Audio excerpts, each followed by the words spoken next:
என்ன இப்படி போகுதேன்பாங்க. அவங்க நேச்சராக எப்படி இருக்கும் அப்படி தான் இருக்கும்.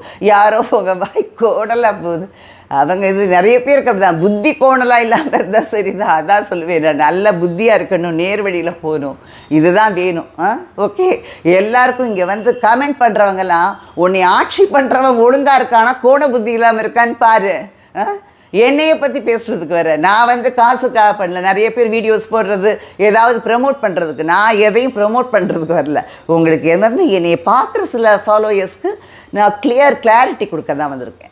யாரையும் ப்ரமோட் பண்ணுறதுக்கு, யாரையும் ப்ரமோட் பண்ணி தான் எனக்கு நடக்கணும்னு இல்லை. என்னோட இது எனக்கு இருக்குது. நான் வந்து சாட்டிஸ்ஃபேக்ஷன், நான் நிறைய வீடியோஸ் சொல்லியிருக்கேன்.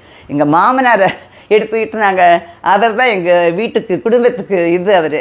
அதனால் அவரை வந்து நாங்கள் ஏற்றுக்கிட்டதுனால அவரோட வழியில் தான் போவோம். சாட்டிஸ்ஃபேக்ஷனில் இருக்கோம் நாங்கள்லாம். போதும், இதுக்கு மேலே என்ன, எவ்வளோ சாப்பிடுவோம், இவ்வளோதான் சாப்பிடுவோம், அதுக்கு மேலே சாப்பிட்டா வயிறே அப்படின்னு புஷ் பண்ணணும் நம்மளை. அது மாதிரி தான் எல்லாம் போதுங்கிற மாதிரி தான் நாங்கள் இருக்கோம். அதனால் யாரையும் ப்ரொமோட் பண்ணி எனக்கு வரணும்னு இல்லை. நான் சொல்கிறேன், இந்த மாதிரி இவங்கெல்லாம் பேசுகிறாங்களே லீடர்ஸு, அவங்களெல்லாம் பார்க்குறீங்களே, அவங்களுக்கு குஜா தூக்குறீங்களே, சப்போர்ட் பண்ணுறீங்க, ஜால்ரா அடிக்கிறீங்களே, அதை பார்த்து தெரிஞ்சுக்கோங்க.